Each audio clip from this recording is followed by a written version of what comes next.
Good evening viewers, मैं doctor Pawan Oberoi आप सभी का एक बार फिर से स्वागत करता हूं अपने YouTube channel study with doctor Pawan Oberoi पर।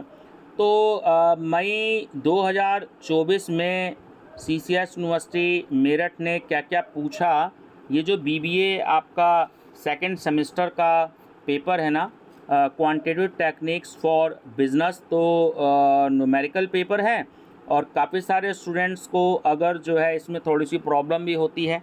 तो स्टूडेंट्स से मैं सबसे पहले यही कहना चाहूँगा कि स्टूडेंट्स आप जो हैं खूब अच्छे से न्यूमेरिकल्स की प्रैक्टिस करिएगा, क्योंकि लगभग 70% न्यूमेरिकल भी इस पेपर में आते हैं। तो आप सभी स्टूडेंट्स मेरा चैनल सब्सक्राइब करके study with doctor Pawan Oberoi आप जो हैं बीबीए अनसोल्ड पेपर की भी प्लेलिस्ट देखिएगा। और क्योंकि ये पेपर एनईपी में बीकॉम में भी है, तो आप BCom first semester unsolved paper की भी प्लेलिस्ट देखिएगा। वहाँ पर बिजनेस स्टैटिस्टिक्स के नाम से आपको ये पेपर मिलेगा। तो बीकॉम में बिजनेस स्टैटिस्टिक्स के नाम से ये पेपर है और बीबीए में क्वांटिटेटिव टेक्निक्स फॉर बिजनेस के नाम से पेपर है। ये यहाँ बीबीए में सेकंड सेमेस्टर में। चलिए एक नज़र डालते हैं क्या क्या क्वेश्चंस आए। सबसे पहले सेक्शन ए डिस्कस करते हैं, very short answer type question. Number first question is illustrate with suitable examples the use of statistical methods in commerce and business.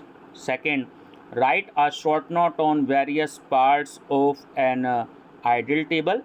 And third, calculate median if arithmetic mean is 49.58 and mode is 67। तो आप formula लगा दीजिएगा, एक ही फार्मूले में तीनों आते हैं, तो आप सर आपको इसका आंसर निकल जाएगा।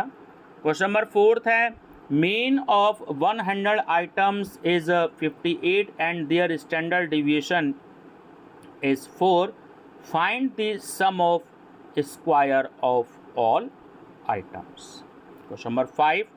Find the range and its coefficient in the given series. तो ये आपको सीरीज दे रखी है, तो डिस्पर्जन का क्वेश्चन है, तो सीधे आप रेंज का फार्मूला लगा दीजिएगा कि range equal to largest value minus smallest value. तो यहाँ पर मुझे 630 सबसे लार्जेस्ट, 750 सबसे लार्जेस्ट वैल्यू नज़र आ रही है और 100 जो है यहाँ पर स्मॉलेस्ट वैल्यू नज़र आ रही है। तो 650 आपकी रेंज हो जाएगी और कोफिशिएंट का फार्मूला आपका लग जाएगा, coefficient of range equal to largest value minus smallest value divided by largest value plus smallest value. ऊपर माइनस आता है और नीचे प्लस आता है। तो आंसर कैलकुलेट कर दीजिएगा और 1 या 1 से कम आंसर आता है, ध्यान रखिएगा जहाँ भी कोफिशिएंट वर्ड यूज़ होता है।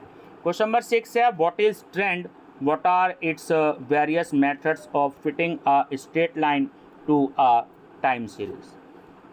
7, if the arithmetic mean of the following frequency distribution is 39.25, find the missing term. तो ये आपको डेली वेजेस दी दी, यानी कि एक्स की वैल्यू दे दी है ना, और नीचे आपको नंबर ऑफ़ लेबर यानी कि एफ फ्रीक्वेंसी गिवन है। आप सॉल्व करेंगे इसे तो आपका आंसर आएगा। क्वेश्चन नंबर 8 है, find the probability of a total of 10 when 3 pair dice are tossed once. 9th, very long answer type आपका क्वेश्चन है। Question number 9, the following table relates to the tourist arrivals during 2011 to 2017 in India. Fit a trend line method of least square and estimate the number of tourists and would arrives in the year 2018। तो students आपका जो analysis of time series का जो chapter है ये उसका numerical है। और देखिए 2011 से लेकर के 2017 तक के आपको ये 7 आपको वैल्यू दे रखी है ना, आपको काउंट करना पड़ेगा। तो आपका ओड डिजिट का आपका क्वेश्चन है ना, 11 से लेकर 17 तक 7 इससे काउंटिंग बैठे। तो इसमें लीस्ट स्क्वायर मेथड में भी ये मेंशन नहीं है कि आपको डायरेक्ट मेथड करना है या इनडायरेक्ट मेथड करना है। तो इनडायरेक्ट मेथड जो है वो बहुत ईजी है इसका। आप मेरी वीडियो देख लीजिएगा बिजनेस स्टैटिस्टिक्स, तो वहाँ मैंने डॉक्टर KL गुप्ता जो नवयुग प्रकाशन आगरा पर बुक है, तो वहाँ पर मैंने जो है पूरी स्टैटिस्टिक्स मतलब आधी से ज़्यादा स्टैटिस्टिक्स जो है वो सॉल्व करवा रखी है। तो आपको मेरी बिजनेस स्टैटिस्टिक्स की प्लेलिस्ट देखिएगा, तो ये ऑड सीरीज़ का क्वेश्चन है, तो आप उसमें देख सकते हैं, है ना। तो आपको काफ़ी हेल्प मिलेगी उस प्लेलिस्ट की हेल्प से। तो कोरोना टाइम में वो कॉलेज की वीडियो है, तो थोड़ा सा आवाज़ तो गूंजती है, क्लासरूम बड़े होते हैं, तो आप कोशिश करिएगा उसे समझने के लिए। चलिए क्वेश्चन नंबर 10 है, explain the concept of regression, how far is it different from correlation, why are two lines of regression.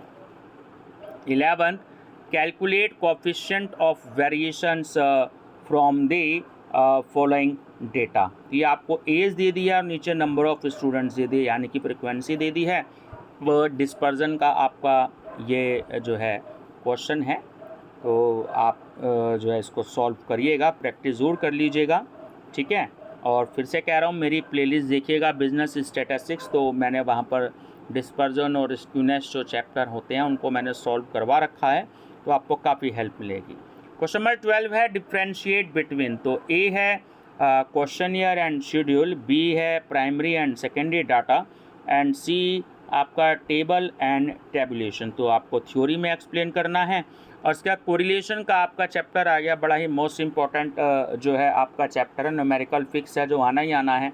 तो 3 मेथड इसमें होते हैं, Karl Pearson, coefficient of correlation, और आपका रैंक कोरिलेशन हो गया आपका स्पीयरमैन, है ना। और आपका Spearman rank coefficient of correlation. Third होता है आपका कॉनकरेंट डिविएशन मेथड। तो तीनों मेथड में से कोई सा भी न्यूमेरिकल आ जाता है तो आप इसको सॉल्व कीजिएगा। कोरिलेशन भी सॉल्व है मेरी प्लेलिस्ट में बिजनेस स्टैटिस्टिक्स में, तो आप उसकी भी हेल्प लीजिएगा, आपको जो है काफ़ी सारी हेल्प मिलेगी उस प्लेलिस्ट से। और वीडियो को अपने दोस्तों को भी शेयर कर दीजिएगा ताकि उनकी भी हेल्प हो जाए। Students, thank you and best of luck.